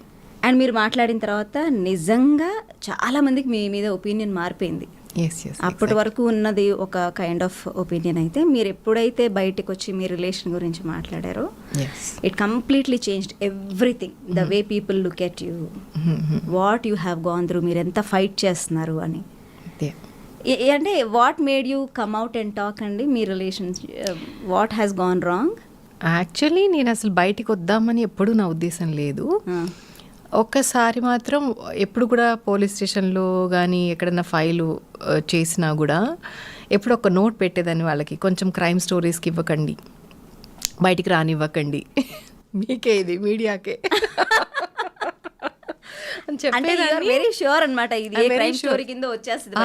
ఎక్కడన్నా న్యూస్ వస్తుంది కదా డెఫినెట్గా, షీ ఫైల్డ్ కంప్లైంట్ అన్నట్టు, అబ్యూజ్ అయినట్టు అవన్నీ వస్తాయి. కాబట్టి నేను I made sure that I notify them to not put it on the media side. So అది ఒక్కసారి ఏమైందంటే అది వెళ్ళిపోయింది మీడియాకి, నేను చెప్పడం మర్చిపోయాను వాళ్ళకి. సో అది వెళ్ళిపోయింది, అది ప్రతి చోట టీవీలు అన్నిట్లో వచ్చేసింది. తర్వాత ఇంకా అందరికీ తెలిసినప్పుడు ఇంకా అడిగారు. ఐ డ్రీమ్ నుంచే ఫస్ట్ ఇంటర్వ్యూ ఇచ్చింది కూడా నేను, ఇంకెక్కడ ఇవ్వలేదు. First time I open my mouth at I dream. So అప్పుడు కూడా నాకు ఏంటంటే మాట్లాడడం వల్ల నీలాంటి చాలామంది అమ్మాయిలు ఏదైతే ఫేస్ చేస్తున్నారో కొంచెం అంటే వాళ్ళకి గైడెన్స్ ఇచ్చినట్టు ఇన్స్పైరింగ్గాను ఉంటుంది, చాలా వాళ్ళకి అందరికీ చాలా హెల్ప్ అవుతుంది, మోటివేట్ చేసినట్టు ఉంటుంది, నిజంగా చాలా హెల్ప్ అవుతుంది. మోరల్ సపోర్ట్ కూడా లేని అమ్మాయిలు ఏం చేయాలో అర్థం కాకుండా ఉంటారు ఇలాంటి సిచ్యువేషన్లో. బట్ వెల్ నోన్ పీపుల్ అయ్యుండి, రెనౌండ్ అయ్యుండి మాట్లాడితే చాలా హెల్ప్ అవుతుంది మీడియాకి. ఒక్కసారి ఆలోచించు. అండ్ ఎలాగో వచ్చేసింది బయటికి. సో ఇంకా క్వశ్చన్స్ పెరిగాయి అందరికీ. అంటే ఇప్పుడు నేను ఇంకా నోరు ఇప్పలేదు అంటే ఇంకా వేరే అనుకుంటారు ఇంకా. సో ఎలాగో న్యూస్ వచ్చేసింది, సో నేను ఐఎమ్ ఆన్సరబుల్ ఏంటి ఎందుకు అయింది అనేది. ఎందుకంటే నేను ఇష్టపడే వాళ్ళు, నన్ను ఇష్టపడే వాళ్ళు కూడా చాలా మంది ఉంటారు బయట. సో అందరికీ ఐఎమ్ సో ఆన్సరబుల్ అనిపించింది నాకు. Then one day I came for the interview and అక్కడ నేను అన్ని ఓపెన్గా మాట్లాడడం జరిగింది. How I'm dealing with it అనేది people should know. Open up అయిన తర్వాత, మాట్లాడిన తర్వాత నిజంగానే చాలా వైపుల నుంచి ఒక పాజిటివ్ సపోర్ట్ వచ్చింది. మీరు ఎప్పుడైతే ఈ ఏమంటారు మీ రిలేషన్ గురించి హౌ యూ, అంటే ఆ జర్నీ ఎంత పెయిన్ఫుల్గా ఉండింది, ఎలా బ్రేక్ చేసుకున్నారు, ఇవన్నీ మాట్లాడారు. ఒక సంవత్సరం 2 సంవత్సరాల పాటు అదొక హాట్ టాపిక్గా నడిచింది. దాని తర్వాత we have seen a completely transformed Kausalya. అంతకుముందు చూసిన కౌశల్యకి దాని తర్వాత చూసిన కౌశల్యకి చాలా మార్పు వచ్చింది మీలో, మీ స్టైల్లో, మీరు బయటకు వచ్చి బోల్డ్గా మాట్లాడే విధానంలో, your social media presence, everything change అయిపోయింది. ఎందుకు అలా? అంటే మీ పర్సనాలిటీని మీరు ఎట్లా మౌల్డ్ చేసుకుని, అంటే మీరు ఇంటెన్షనల్గా చేశారా? Nothing as intentional. యాక్చువల్లీ నేను I went with the flow. Okay. అంటే నేను మీకు అలా కనిపించానేమో కానీ నాకు ఇప్పటికీ కూడా కొన్ని కన్సర్న్స్, కొంచెం భయం, కొంచెం బెరుకు ఉంటూనే ఉంటాయి నాకు ఎప్పుడు. అంటే నాకు ఏంటంటే సిట్యుయేషన్ అలా ఫోర్స్ చేయబట్టి నేను అలా అన్నోయింగ్లీ అలా వెళ్ళాను అంతే. అంటే దాన్ని ఫేస్ చేస్తూ ఐ రోమ్డ్ అరౌండ్ కోర్ట్స్కి వెళ్ళేదాన్ని. పొద్దున్నే బాక్స్ పెట్టుకొని మంచినీళ్ళ బాటిల్ పట్టుకొని ఇలా అంతా కట్టేసుకొని మళ్ళీ ఎక్కడ గుర్తుపడతారో, ఎక్కడ మీడియా ఉంటుందో అని ఇంకో గేట్ నుంచి వెళ్ళి లోపల కూర్చొని అవర్స్ టుగెదర్ ఆ జనాల మధ్యలో. అసలు ఇక్కడ ఒకళ్ళు ఉంటే ఇక్కడ మీద ఉంటారు అక్కడ అందరూ. యా అంత క్రౌడ్ ఉంటుంది అక్కడ ఎప్పుడు కూడా కోర్ట్స్లో. So painful. యా ఆల్మోస్ట్ కోవిడ్కి బిఫోర్ వరకు I was going to courts weekly twice వెళ్ళిన రోజులు కూడా ఉన్నాయి కొన్నిసార్లు. అయితే ఫాస్ట్ అప్ చేయండి ప్రొసీజర్స్ అన్నప్పుడు వీక్లీ ట్వైస్ కూడా. సో అవన్నీ తిరిగి అయితే ఏంటంటే because of my son I could like stand, అంటే విత్ ఇన్ స్టాండ్ నాలో నేను ఇట్లా స్టాండ్ అయ్యాను అంటే only because of my son and my family. మా చెల్లెలు మా తమ్ముడు అనమాట, 1 year గ్యాప్తోనే మేము అందరు ఫ్రెండ్స్ లాగా ఉంటాం, ముగ్గురు సిబ్లింగ్స్ కూడా. So most of the times నా సిస్టర్ నాకంటే 1 year చిన్నగానే నాకంటే చాలా పెద్దదానిలాగా ఎప్పుడు చిన్నప్పటి నుంచి లీడ్ తీసుకుంటుంది తనే. ప్రతి ఇవన్నీ హ్యాపెనింగ్ అప్పుడు కూడా ప్రతిదీ నేను అమ్మతో చెల్లెలతో ఫస్ట్ ఫోన్ అక్కడికే వెళ్ళేదన్నమాట. సో ఇలా అవుతుంది ఇంట్లో, ఇలా అవుతున్నాయి, చాలా కష్టంగా ఉంది, ఇలా నేను వెళ్ళిపోయింది వాళ్ళ ఇంటికి ఫస్ట్, బట్టలు తీసుకొని బాబుని తీసుకుని వెళ్ళిపోయి తల దాచుకోవడానికి, సిట్యుయేషన్ నుంచి పారిపోవడం. వెళ్ళిపోయే పరిస్థితి ఎప్పుడు వచ్చింది, ఎందుకు వచ్చింది? 2012లో వచ్చింది. Because everybody knows the reason. I don't want to talk about it like మళ్ళీ again. So the reason was second marriage, అక్కడ ఇల్లీగల్ మ్యారేజ్. సో వెళ్ళిపోయినప్పుడు తను గైడ్ తీసుకుంది. తనేంటంటే నువ్వు మర్చిపోయినప్పుడు ఒక సిబ్లింగ్ వచ్చి ఏమనుకుంటున్నావు నువ్వు, you are such a personality that everybody look up to, you have such talent, నీకేం తక్కువ అంటే మీకున్న శక్తిని తను గుర్తు చేయాలి. అలా గుర్తు చేసేది. నేను చాలా బెంబేలు పడిపోయేదాన్ని, పిల్లవాడు ఉన్నాడు చేతిలో ఎలా అన్నట్టు ఉండేదాన్ని ఎప్పుడు చూసినా. బట్ తను చాలా స్టేబుల్ అనమాట. అంటే అఫ్ కోర్స్ ప్రాబ్లంలో లేని వాళ్ళకి మాట్లాడడానికి ధైర్యం ఉంటుంది, ఒక బాగా గైడ్ చేయగలుగుతారు, క్లారిటీ ఉంటుంది, ఎలా చెప్పాలి వీళ్ళకి అనేది. బట్ తను షీ వాజ్ ఫెంటాస్టిక్. అసలు ఇప్పుడు కూడా ఈవెన్ టుడే షీఈస్ ఫెంటాస్టిక్. నాకు మోర్ దన్ అ ఫ్రెండ్ అనమాట మా చెల్లి. తను సుధా, తను కూడా ప్లే బ్యాక్ సింగర్. ఇద్దరు వీడియోస్ చూస్తూ ఉంటాను. సో తను అనేది అనమాట, బుజ్జి అని పిలుస్తుంది అనమాట. బుజ్జి నువ్వు ఆసం, నీకేం తెలియట్లేదు, ఏం పర్వాలా, పోయినవన్నీ పోనీ, అయినా కూడా you can get along. My strength, తనే స్ట్రెంగ్త్. తర్వాత ఇప్పుడు మావాడికి ఇప్పుడు 19 years. అక్క అని పిలుస్తాడా? వాళ్ళ ఫ్రెండ్స్ అనుకున్నారట అక్క అనుకున్నావురా అని చెప్తుంటే నాకు వియర్డ్గా అనిపించింది అంటాడు వాడు. బట్ నువ్వు రాకు స్కూల్ కి అంటాడా? యూ లుక్ సో యంగ్ అమ్మ అంటాడు అనమాట.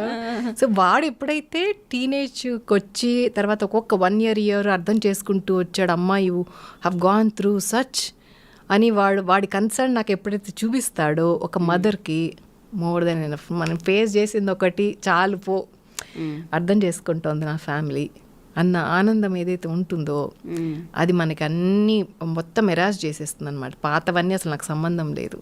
So now I'm very good.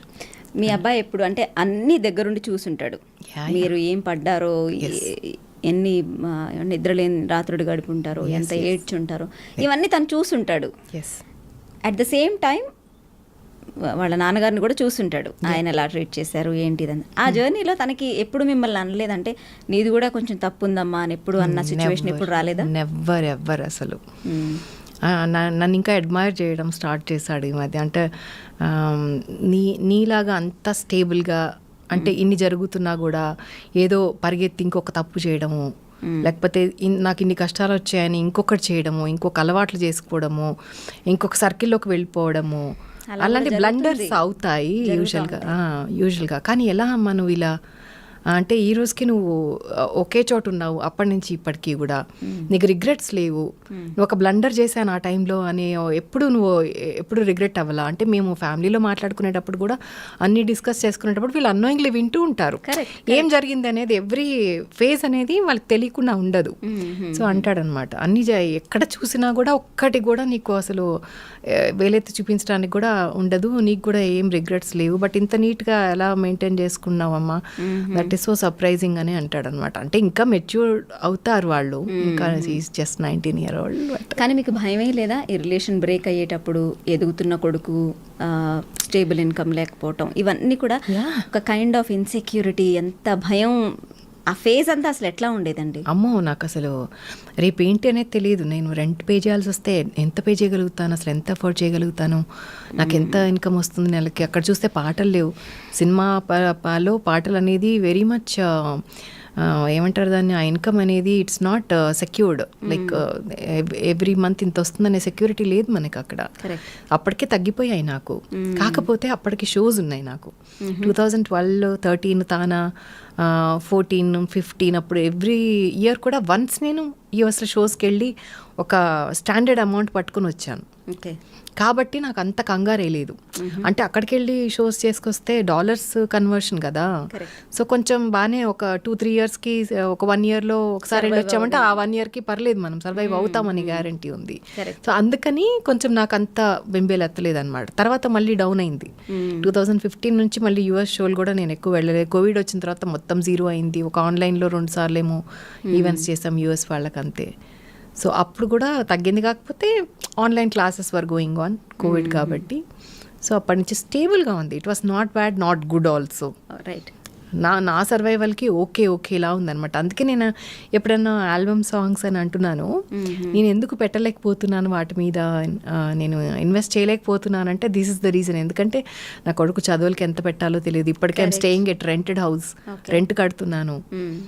Rent కట్టాలి, వాడివి చూసుకోవాలి, ఎక్కడ ఏమవుతుందో తెలియదు. ఎప్పటికప్పుడు ప్రిపేర్డ్గా ఉన్నట్టు ఉండాలి. తర్వాత మన మీద మనం ఎంత పెట్టుకోవచ్చు, మనం ఎంత లావిష్గా ఉండాలి. ఇప్పటికీ నా శాంట్రో కారే వాడుతున్నా నేను.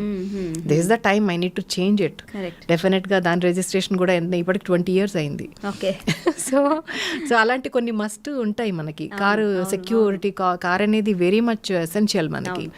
సో అలాంటి ఖర్చులు కూడా వస్తూ ఉంటాయి. సో అందుకని గబుక్కుని నా కోసం ఖర్చు పెట్టుకోవాలంటే చాలాసార్లు ఆలోచిస్తా. చాలా వాడు అదే అంటాడు, ఏంటమ్మా అంత సాక్రిఫైస్ చేస్తావు లైఫ్లో, ఎలా ఉండగలుగుతావు ఇలా అని అంటాడు అనమాట. నేనన్నా నీకు అలా అనిపించిందంటే అదొక వావ్ మూమెంట్ అనిపిస్తుందంటే you will learn something from me, that's enough for me అని అంటాను. ఆలోచన రావటమే ఇట్స్ మెచ్యూరిటీ. రైట్. మెచ్యూరిటీ అంటే what is the lowest moment in your life అండి? Lowest point? I lost my own property, apartment. అది నా lowest point. అది మీరు తీసుకున్న నా హార్డ్ అండ్ యా నేను అడ్వాన్స్ ఇచ్చిన ఎవిడెన్స్ కూడా పెట్టాను కోర్టులో. కానీ తర్వాత మనం ఎక్కువ అప్పట్లో చేతితో ఇచ్చేవాళ్ళం డబ్బులు. అప్పట్లో ఆన్లైన్ ట్రాన్సాక్షన్స్ అంతా లేవు. So we couldn't prove. Advance ఒకటే పెట్టాం, 3.5 lakhs అడ్వాన్స్ ఒకటి వెళ్ళింది దానికి, అంతే. తర్వాత పెట్టాం. కానీ దానివల్ల నాకు ఇప్పుడు ఆ ప్రాపర్టీ, నేను సేమ్ ప్రాపర్టీ కొనాలంటే నాకు 2 CR మినిమం అవుతుంది. కానీ కోర్టు డైరెక్ట్ చేసిన అమౌంట్, నాకు ఇవ్వమని చెప్పిన అమౌంట్ 10 lakhs. సో ఇండియాలో మనం ఎక్కువ ఎక్స్పెక్ట్ చేయలేము. ఇండియాలోనే లా మిస్యూజ్. మీ పేరు మీద రిజిస్టర్ అయ్యలేదా? అయిందని నేను అనుకున్నాను. నేను డాక్యుమెంట్స్ చెక్ చేయలేదు ఇప్పుడు, అది నా తప్పే. అంత అన్ఎడ్యుకేటెడ్ గా ఉండటం కంటే నమ్మాను అవతల వ్యక్తి మీద. ఎగ్జాక్ట్లీ, నమ్మాను, ఓవర్గా నమ్మాను అనమాట. సో అంత మరి అంత మోసం ఉండకపోవచ్చులే అన్నట్టు. సో అదే నాకు ప్రాణం మీదకి వచ్చిందనమాట. సో అది చాలా లోవెస్ట్ మూమెంట్. అక్కడి నుంచి నేను ఎప్పుడైతే 2014-15లో we moved out of the house, we had to and evict చేసి ఇక్కడ రెంట్ హౌస్కి ఎప్పుడైతే వచ్చానో అప్పుడు కొంచెం పించింగ్గా ఉండేదన్నమాట. అయ్యో, నాకు ఎప్పుడు రెంటెడ్ హౌస్లు మారుతున్నప్పుడు అప్పుడు ఇష్టం లేకే నేను ఓన్ హౌస్కి రిజిస్టర్ చేసుకున్నాను అనమాట. ఈ షిఫ్టింగ్లు ఉండకూడదు లైఫ్లో, ఈ కంఫర్ట్ అనేది నాకు కంపల్సరీ కావాలి అని చెప్పి I was so keen on it. So Santro car కొన్నప్పుడు అండ్ ఇల్లు 2 చేసుకున్నాను ఫస్ట్. దాంట్లో నా కారు ఒక్కటే మిగిలింది, నాకు ఇల్లు కాస్త వెళ్ళిపోయింది. సో ఇప్పుడు మళ్ళీ నేను రెంటెడ్ హౌస్కి మళ్ళీ బ్యాక్ టు పెవిలియన్ లాగా మళ్ళీ మొదటి మూమెంట్కి వచ్చినప్పటికీ నాకు కొంచెం అది పించింగ్ పెయిన్ లాగా ఉండేదన్నమాట. అయ్యో నా ఇల్లు అన్నట్టు ఉండేది. నిజంగానే పెయిన్ఫుల్, వెరీ పెయిన్ఫుల్. కష్టార్జితంతో తెచ్చుకున్నది. అందులో మనం లేడీస్ కదా, మనం ఇంట్లో మనకి డైనింగ్ సెట్స్ అను, ఇంట్లో ఇవనో అవనో పాట్స్ అను అన్నీ అరేంజ్ చేసేసుకుని, సో అదొకటి చాలా విమెన్ కి అన్ని ఎవ్రీథింగ్ ఈజ్ అంటే తనే దగ్గర ఉండి అన్ని చేసుకుంటుంది కాబట్టి ఇంకా అటాచ్మెంట్ ఉంటుంది. యా అండ్ మా వాడికి కూడా చాలా అటాచ్మెంట్ ఉండేది ఆ ఇంటితోటి. వాడు కూడా చాలా సఫర్ అయ్యాడు తర్వాత ఆ ఇంటి గురించి. తర్వాత నేను ఎక్కడ బాధపడతానో, నాకు అసలు ఆ ఇల్లు ఇష్టం లేదు, నాకు వద్దు అసలు దాని గురించి మాట్లాడవాకంటూ స్టార్ట్ చేశాడు. మనకి ఎవరి మీదైనా కోపం వస్తే వాళ్ళ ఫోటో ఇచ్చి క్రాస్ చేయండి రా గట్టిగా అని ఒక సినిమాలో కూడా వచ్చిందండి. అలా క్రాస్ చేయమంటే మీరు ఎవరి మొహాన్ని క్రాస్ చేస్తారు? Same person.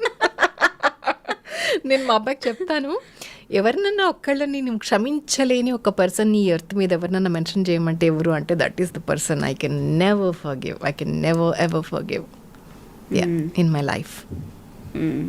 మేబీ అక్కడ వాళ్ళు ఫర్గివ్ చేసినా కూడా ఒకవేళ అలాంటిది ఏమైనా జరిగినా కూడా I can never accept and I can never forgive, because అది నమ్మకం అనేది పోతుంది కదా, ఆ మూమెంట్ అనేది. అంటే అది వదిలేసినా కూడా దాని కాన్సిక్వెన్సెస్ నేను చాలా ఫేస్ చేశాను. దాని కాన్సిక్వెన్సెస్ ఒక అమ్మాయిగా కోర్ట్స్కి వెళ్ళడం, పోలీస్ స్టేషన్కి వెళ్ళటం, అక్కడ ఎవరెవరో తగలటం, పిచ్చి మాటలు మాట్లాడడం, ఆడవాళ్ళు సహాయం చేసేటట్టు రావటం మన దగ్గరికి, వాళ్ళు కూడా పిచ్చి పిచ్చి ఏరియాల్లోకి లాగుదామని, అంటే ఫ్రెండ్షిప్ పేరుతోటి పిచ్చి పనులు చేయాలని చూడడం, అలాంటివి కూడా నేను చాలా చూశాను. ఇది ఆ కోర్ట్ ప్రెమిసెస్లో, కోర్ట్ ప్రెమిసెస్ అని చెప్పను, అక్కడి నుంచి మేబీ కోర్ట్ ప్రెమిసెస్లోనే మన దగ్గర పరిచయం చేసుకుంటారు. ప్రిమైసెస్ అదే అయి ఉండొచ్చు, కానీ బయట మన నెంబర్స్ తీసుకున్న దగ్గర నుంచి ఇంకా మనకి హెడేక్స్ క్రియేట్ అవుతాయి అనమాట. వాళ్ళు ఎలాంటి వాళ్ళో మనకి తెలియదు. అక్కడ మనం అమాయకంగా నెంబర్ ఇచ్చేస్తాం, అమ్మో వీళ్ళు ఎవరైనా మంచి అడ్వకేట్ని చెప్తారేమో, అంటే హెల్ప్లెస్నెస్ అనేది ఎలాంటి వాటికి దారి తీస్తుంది అని అంటే అన్నెసరీ హెడేక్స్ దగ్గర మనల్ని నిలబెడుతుంది. దాని నుంచి కాపాడుకోవడం అనేది మనకి టాస్క్ అయిపోతుంది అక్కడ. మనం బతకాలి, మనం సంపాదించుకోవాలి, అది వేరే, కానీ ఇవి తప్పించుకోవడం అనేది ఉందే, అది ఎంత హెడేక్ అంటే, అవి తప్పించుకోవాలంటే మనం చాలా తెలివైన వాళ్ళు అయి ఉండాలి. అది లేనిదే నాకు లేనిదే అది. I was so dumb in so many situations. నేను ఏదో అంటారు స్ట్రాంగ్, చాలా పర్సనాలిటీ, చాలా మోటివేట్ చేస్తున్నాను, కానీ బట్ ఐ డోంట్ నో కొన్ని వీటిలో ఇలా అంటే వాళ్ళని నేను పసిగట్టలేను. నిజంగా అయ్యో పాపం ఫ్రెండ్షిప్కి మాట్లాడుతున్నారు అనుకుంటా, అదొక్కటి నేను కనిపెట్టలేను వాళ్ళని. ఓకే, నేను ఎందుకంటే ఎక్కువ ఓవర్గా పాజిటివ్ చూస్తానన్నమాట అన్నిట్లో. సో నాకు తెలియదు అది. తర్వాత నా ఫ్రెండ్స్ చెప్పారు, వాళ్ళని చూస్తేనే తెలుస్తుంది, నీకు అర్థం అవ్వలేదా? అర్థమైతే ఎందుకు మాట్లాడారు? తర్వాత ఇంకా నాకు అంటే ఆడవాళ్ళలో కూడా మంచి చెడు, మగవాళ్ళలో కూడా మంచి చెడు, ఇది ఇందాక అన్నట్టు అన్ని చోట్ల ఉన్నాయి. ఏదో ఫెమినిస్ట్గా చెప్పట్లేదు నేను. సో అలాంటివి కూడా నేను ఫేస్ చేశాను. అంటే అప్పుడు అర్థమైంది నాకు, అమ్మో ఆడవాళ్ళతో కూడా జాగ్రత్తగా ఉండాలి అమ్మాయిలు. సో మనకి ఎవరి హెల్ప్ తొందరగా, అసలు మన డిపెండెంట్గా ఎవరి హెల్ప్ కోసం మనం చూడకూడదు. మనకి తోచింది మనం ఎలా బయటపడతామో అవే చేసుకుంటూ వెళ్ళిపోవాలి. మ్యాక్సిమం మన స్ట్రెంగ్త్ మనం పెంచుకోవాలి, మనమే స్ట్రాంగ్గా ఉండాలి, మనమే డీల్ చేసుకోవాలి, మన హెడేక్ మనదే అనేది అక్కడ నేర్చుకున్నాను నేను. At the same time any day మనం ఏం చేసినా సరే కొంత నెగటివిటీ అనేది వస్తూనే ఉంటుంది కదా. Percentage anyways that will be there any day any time. మిమ్మల్ని బాగా బాధ పెట్టిన సందర్భాలు, ట్రోల్స్ ఇట్లాంటివి ఏమున్నాయి? చాలా తక్కువ అని చెప్పాలి. మేబీ నన్ను ఒకటే బ్యూటిఫుల్గా ఉండదు ఈవిడ, అందంగా ఉండదు అనే విషయాల్లో కొంత నేను చదివాను నెగిటివిటీలో. అంటే కంపేర్ చేసి సింగర్స్లో somebody else is meant for beauty, not she like అన్నట్టు. కొంతమంది whereas she's natural beauty, that is the original beauty, she's the beauty అనే వాళ్ళు కూడా ఉన్నారు. మీ పాస్ట్ రిలేషన్ నుంచి ఇప్పుడు మీరు కంప్లీట్గా ఆ బంధనాలన్నీ తెంచేసుకున్నారా? ఎప్పుడో 2012లో 2008 నుంచి అది నడుస్తూ ఉండింది. సో అప్పటి నుంచి కూడా all alone, and before that also I was alone. Okay, so it is completely over now. I'm mother, అంతే, mother mood. Okay okay. So అంటే ఇంకా హాంటింగ్ ఏమైనా ఉన్నాయా లైఫ్లో? హాంటింగ్ ఏం లేవు, కాకపోతే నేనే ఇంకా చాలా సాధించాల్సింది ఉండింది, కానీ ఎక్కువ నేనేం ఎఫర్ట్స్ పెట్టలేదు అని అంటే మా అబ్బాయి చాలా సీరియస్గా వస్తాడనమాట. What are you even talking, ఏంటి after making so much fame and name your talking this అమ్మా, your so generous to say that. No, అంటే దిస్ అంటే నువ్వు చాలా ఎర్న్ చేసావు లైఫ్లో, you have fame, you have name, and నువ్వు అంత కష్టపడి పాడావంటే నేను పాడాను, కానీ ఎవరో క్రియేట్ చేసి ఇచ్చిన ఆపర్చునిటీ నేను పాడాను. Whereas I'm composer myself, what I was doing, నేను క్రియేట్ చేసుకోవచ్చు కదా నా కోసం, నేను ఎక్కువ చేయలేకపోయాను అలాంటివి అని అంటాను. బట్ ఎందుకు చేయలేకపోయావు మరి అని అడుగుతాడు. ఎందుకు చేయలేదు అంటే దానికి ఒక బడ్జెట్ కావాలి. ఇప్పుడు నేను ఒక పాట ట్యూన్ చేసేస్తా, నా దగ్గర ఉంది, నా బ్యాంక్లో పడి ఉంటుంది, దాన్ని బయటకు తేవాలంటే I should hire a keyboard player, I should hire a studio, అన్నీ కనెక్టెడ్ విత్ మనీ. మంచి కంటెంట్ తేవాలంటే టీం కావాలి, టీం వర్క్ ఉండాలి. అదేదో అలా అయింది, కానీ చాలా మంచి కామెంట్స్, మెసేజెస్ వస్తున్నాయి అనమాట, చాలా బాగుంది అని. బట్ అలాంటివి చేయాలి అని అనిపించింది నాకు. ఇండిపెండెంట్ మ్యూజిక్ అని ఇప్పుడు చాలా మంది చేస్తారు, వాళ్ళ పాటలతో ముందుకు వస్తున్నారు. దాంతో ఏం సాధిస్తారు? ఇండిపెండెంట్ మ్యూజిక్ వల్ల ఏం వస్తుంది? రికాగ్నిషన్? యా, ఇప్పుడు ఓన్లీ మన ఇండియాలో మాత్రమే ఇండిపెండెంట్ సాంగ్ అనేది అసలు ఆ ఏరియా లేదు ఒకప్పుడు. మనకి లేదు. ఎందుకు అంటే ఇన్ఫాక్ట్ 80s లో కూడా ఒక ఫల్గుని పథక్ కానివ్వండి, లక్కీ అలీ కానివ్వండి, అసలు independent music was ruling then. ఇప్పుడు ఏమైంది అసలు? ఉంది ఇప్పుడు, ఎందుకంటే రాహుల్ సిప్లిగంజ్ వచ్చిందే ఇండిపెండెంట్ యూట్యూబ్ సాంగ్స్ తో కదా. అండ్ ఈవెన్ మంగ్లీ ఈరోజు టుడే మంగ్లీ తను షైన్ అవుతుంది అంటే only because of her YouTube channel కదా. తర్వాత ఫిల్మ్స్ లో ఆపర్చునిటీస్ ఇచ్చారు. సో ఆర్టిస్ట్ హిట్ అవ్వాలనుకుంటే దేర్ ఆర్ ప్లాట్ఫామ్స్. అందుకే ఒరిజినల్ మ్యూజిక్ ఎప్పుడు కూడా ఒక ప్లాట్ఫామ్ అందరికీ కూడా. వై నాట్ అందులో హిట్ అయిన వాళ్ళు చాలా మంది ఉన్నారు. అంటే ఆ సాంగ్ అంటే మేబీ డిపెండ్స్, అంటే అంత తొందరగా రాదు, వ్యూస్ అనేవి తొందరగా రావు. ఇప్పుడు నా పాట సినిమా పాటలకు వచ్చిన వ్యూస్ నేను ఇప్పుడు ఇండిపెండెంట్ సాంగ్ పెడితే దాంట్లో చాలా స్లోగా వెళ్తాయి అవి, ఎందుకో తెలీదు. బట్ మన వాళ్ళకి ఇంకా తెలియదు కదా మేము కూడా ఇలాంటివి చేస్తాము అనేది. మేబీ టైం పడుతూ ఉండొచ్చు, బట్ చేయాలనుకుంటే ఇప్పుడు ఆడియోస్ స్పాటిఫైలో వెళ్తున్నాయి, సో బయటకైతే వస్తున్నాయి పాటలు. ఓన్లీ ఆడియో కూడా మనం రిలీజ్ చేసుకోవచ్చు without video. So that is one good thing. So independent music is all about showing your own talents, which కూడా ఒక ప్లాట్ఫామ్. అది చేస్తూ ఉంటే ఇప్పుడు ఒక యూట్యూబర్ కి చాలా బడ్జెట్స్ కావాలి. అది నేను అనేది ఏంటంటే ఖర్చు పెట్టి వీడియో తీసే ఒక ప్రొడ్యూసర్ కావాలి దానికి. So even including me, everybody look up to a producer who can like at least spend on video. At least audio మేము స్పెండ్ చేసుకున్నా కూడా మేము ఆడియోకి కూడా తక్కువేం అవ్వదు, చాలా అవుతుంది. 2 lakhs వరకు ఒక సాంగ్కి ఖర్చు పెట్టాల్సి ఉంటుంది. సో అది అట్లీస్ట్ మేము ఖర్చు పెట్టినా అప్పటికే మా పని అయిపోతుంది. అమ్మా మనం ఖర్చు పెట్టేసాం అయిపోయింది. ఎవరన్నా వీడియోకి క్రౌడ్ ఫండింగ్ కానీ ఏదైనా ఫండింగ్ కానీ ఉంటే బాగా రిచ్గా వస్తుంది పాట. రిచ్గా వచ్చినప్పుడు వ్యూస్ వస్తాయి. మనం సరిగ్గా చేయనప్పుడు వ్యూస్ కూడా రావు, అప్పుడు చేసి కూడా ఉపయోగం ఉండదు, అప్పుడు సాంగ్ కూడా హిట్ అవ్వదు. అంటే వీడియో అంత డిమాండ్ ఉంది ఇప్పుడు. వీడియో కరెక్ట్గా చేస్తేనే ఆ ఆడియో కూడా హిట్ అవుతుంది. So it is all package అన్నమాట ఆడియో వీడియో అనేది. సో అది ఇక్కడ problem. So marketing oneself is also very important కదా. అంటే మనం ఇప్పుడు ఎస్పెషలీ అంటే మాకు ఆల్రెడీ సినిమా ప్రొఫైల్ కాంట్రిబ్యూట్ చేసింది. What if the person who is starting from the scratch, new కమర్స్కి వాళ్ళకి ఆర్టిస్ట్ ప్రొఫైల్ మెయింటైన్ చేసుకోవాలంటే ఫస్ట్ నుంచి కష్టపడాలి వాళ్ళు. ఒక క్వశ్చన్ అడుగుతాను ఇప్పుడు మిమ్మల్ని, అస్సలు నో అఫెన్స్ ఎట్ ఆల్ అండి. Okay, you are a single parent, ఇప్పుడు ఎక్కువ ఆపర్చునిటీస్ లేవు. What is the main source of income to ఫ్యామిలీని ముందుకు సర్వైవ్ అవ్వడానికి? This is a very good question. నేను ఎప్పుడైతే ఫ్యామిలీ ఇష్యూస్లో I lost my own apartment అనమాట, ప్రాపర్టీ, దానిలోంచి నేను వెకేట్ చేయించారు. సో అది నా పేరు మీద కాకుండా వాళ్ళ పేరు మీదకి ఎలా వెళ్ళిపోయిందో నాకు ఈ రోజుకి తెలీదు. నాకు అసలు ఫైనాన్షియల్ మ్యాటర్స్లో నాకు అసలు అప్పుడు లేదు ఇప్పుడు లేదు నాలెడ్జ్ నాకు. So I lost whatever I have earned, hard earning money అంతా కూడా పోగొట్టుకున్నాను. సో తర్వాత నేను అప్పుడు నాకు ఇదే క్వశ్చన్ వచ్చింది, ఎలా బాబున్నాడు, ఎలా ఇప్పుడు ఓన్ హౌస్ కూడా లేదు అంటే I need to pay rents, ఆ రెంట్ కూడా నాకు రావాలి, ఎలా అని చెప్పి నేను ఆన్లైన్ మ్యూజిక్ అకాడమీ స్టార్ట్ చేశాను.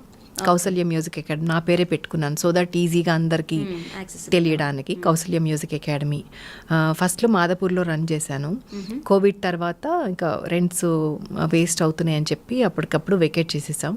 తర్వాత స్టూడెంట్స్ పేరెంట్స్ అంతా కూడా మాకు అక్కడికి వచ్చి కూర్చుని వెయిట్ చేయడం కంటే కూడా ఆన్లైన్లో చక్కగా ఉంది, మాకు మా ముందు వాళ్ళు నేర్చుకుంటున్నారు, అంటే మేము ఇంట్లో ఉండగానే వాళ్ళు లాగిన్ అవుతున్నారు, చక్కగా వాళ్ళ రూమ్లో వాళ్ళు నేర్చుకుంటున్నారు, బాగుంది, మా టైం సేవ్ అవుతుంది, వాళ్ళకి డిఫరెన్స్ ఏం లేదు. ఇంకా 1-to-1 ఫోకస్ ఉంటుంది ఆన్లైన్లో అయితే. గ్రూప్ సింగింగ్ ఉండదు కదా, ఎందుకంటే ఒకళ్ళు వాళ్ళ ఇంట్లో నుంచి, ఒకళ్ళు అంబర్పేట నుంచి, ఒకళ్ళు సరూర్ నగర్ నుంచి వస్తే అది సింక్ అవ్వదు ఆన్లైన్లో. సో ఒకళ్ళ తర్వాత ఒకళ్ళని అటెండ్ చేస్తాం. సో ఇది బాగుంది మాకు అంటే అలానే ఆన్లైన్లో రన్ చేస్తున్నాం అనమాట. సో దాంట్లో ఓవర్సీస్ స్టూడెంట్స్ కూడా ఉన్నారు. సో దానివల్ల జస్ట్ అది నాకు మెయిన్ ఇన్కమ్. నాకు అంటే షోస్ చేస్తున్నాను, షోస్ ఎలాగో ఉంటాయి. మొన్న తానాకు వెళ్ళాను అనమాట, చిత్రమ్మతో స్టేజ్ షేర్ చేసుకోవడం జరిగింది ఫర్ ద ఫస్ట్ టైం. తానాలో very first day 7th perform చేసాము.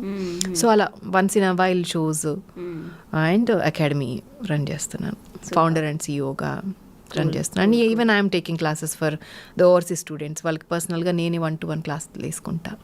And I submitted my PhD also. Viva exam కూడా అయిపోయింది. They announced doctorate to me recently from Padmavathi Mahila university. అక్కడి నుంచి నేను thank you so much. MA music కూడా అక్కడి నుంచే చేశాను. సో ఇప్పుడు డాక్టరేట్ వచ్చింది, అది కూడా వాయిస్ కల్చర్లో అనమాట. So I can say that I'm a voice specialist, voice trainer. అంటే ఏంటి వాయిస్ కల్చర్లో? వాయిస్ కల్చర్లో ఇప్పుడు నేను ఒక క్లాసికల్ సింగర్ని. అప్పుడు నేను ఫుల్ థ్రోట్తో పాడే అలవాటు నాకు ఎలా మౌల్డ్ చేయాలి వాయిస్ అనేది మైక్కి తెలియదు, ఎక్కువ తెలియదు నాకు అప్పుడు, నేను బిగినింగ్లో వచ్చినప్పుడు. సో అప్పుడు నేను పాడతా తీయగాలో నేను ఎంట్రీ ఇచ్చాను. బాలు గారు పక్కనే నుంచుని పాడిచ్చేవాళ్ళు అప్పట్లో.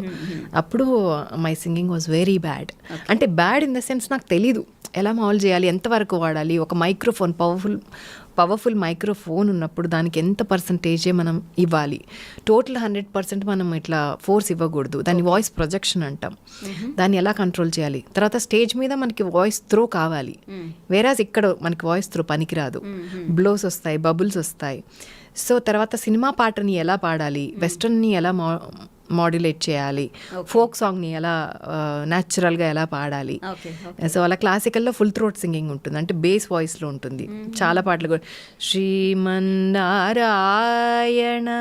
అలా ఉంటుంది వాయిస్. కానీ వేరే సినిమాల్లోకి వచ్చేటప్పుడు మోనా మోనా మోనా ఏరీ వోకల్స్ అని కానీ, ఈరోజే తెలిసింది చంటి ఇలాంటి డైలాగ్స్ కానీ, ఇలా ఆ బోల్డ్నెస్ కానీ, ఆ పట్టుకోవడం కానీ, సెటిల్నెస్ కానీ, రొమాంటిక్గా పాడడం కానీ, అవన్నీ వాయిస్ మాడ్యులేషన్స్ అనమాట. డైనమిక్స్, వాయిస్ టెక్నికాలిటీస్ అని అంటాం అనమాట. సో అలాగే వెస్టర్న్ పాడుతున్నప్పుడు ఒకలాంటి విబ్రాటో వస్తుంది. మిల మిల మిల మెరిసిన కనులకు ఎందుకు అసలెందుకు ఈ కలవరములే, ఏ విబ్రాటోస్, దోస్ విబ్రాటోస్ మనం అడాప్ట్ చేసుకున్నాం వెస్టర్న్ మ్యూజిక్ నుంచి.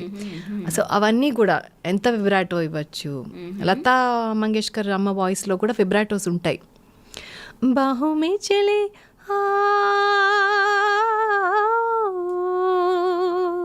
అలాంటివి ఆవిడ చాలా ఫాస్ట్గా ఇస్తారు. ఇంకా నేను ఇక్కడ ఇవ్వలేదు ఇప్పుడు, ఆవిడ చాలా ఫాస్ట్గా ఇస్తారు.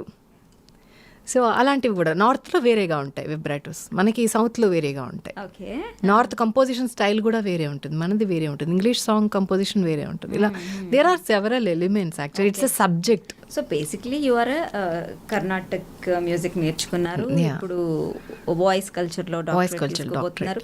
అంటే you seem to be a perfect teacher now. Yeah mentor. So ఎవరైనా సరే నిజంగా ఇఫ్ యువర్ చైల్డ్ మ్యూజిక్లోనే ఒక కెరీర్ చేసుకోవాలనుకున్నారంటే you definitely need a perfect teacher who knows everything. So అన్నీ తెలిసిన టీచర్ కావాలి అనుకుంటే మాత్రం I think she's the only one. Thank you so much. The only one I see. ఈ హాట్ డిస్కషన్ నుంచి కొంచెం చిల్ అవుతాం. Who is your favourite singer ఇప్పుడున్న వాళ్ళలో, ద జెన్సీ ఇప్పుడున్న యంగ్ సింగర్స్లో? You put me in trouble again. There are plenty actually. నాకు Pranavi voice చాలా ఇష్టం. ఓకే, ప్రణవి వాయిస్ చాలా సూదింగ్గా ఉంటుంది. ఇంకా అబ్బాయిల్లో కూడా చాలా మంది ఉన్నారు. అనురాగ్ కుల్కర్ని చాలా బాగా పాడుతున్నాడు. అండ్ హేమచంద్ర వాయిస్ అంటే ఎప్పటి నుంచో క్రేజ్ నాకు, బట్ చాలా బాగా పాడతాడు. అండ్ దినకర్ సూఫీ పాడితే నాకు చాలా ఐ గో క్రేజీ, చాలా ఇష్టం. హిందీ సాంగ్స్ కానీ ఆ టింజ్ బాగుంటుంది దినకర్ వాయిస్లో. అండ్ కేసీ కూడా, కేసీ చాలా ట్రెడిషనల్ ఈ touch, native touch, Telugu touch ఉంటుంది. దీపు కూడా ఇంక ఇట్లా పెరుగుతూనే ఉంటుంది. అదే మొత్తం అదే 1, 2, 3 వరుసగా ఉన్న సింగర్స్ అందరి పేర్లు చెప్పండి. ఒక్కొక్కళ్ళలో ఒక్కొక్కటి బాగుంటుంది, ఒక్కొక్కళ్ళలో ఒక టింజ్ బాగుంటుంది. Thank you so much. My pleasure for coming in to the studio and opening up about everything. And you are not retired. Okay, I take my word back. Yeah, you're not at all retired. I'm ready to sing actually. నాకు opportunity వస్తే డెఫినెట్గా పాడతా. And other than films I keep doing some of the other songs or project అలా చేస్తూనే ఉంటాను. I'll try to do. Yeah, it was fantastic talking to you. Thank you so much. I look forward for many independent music songs, and also you will come back in movies. Sure. We are looking back, Thanks looking for for your that. words. So sweet of you. Thank you so Thank you much so for much, your words. Kaushali garu. Thank you. Yeah.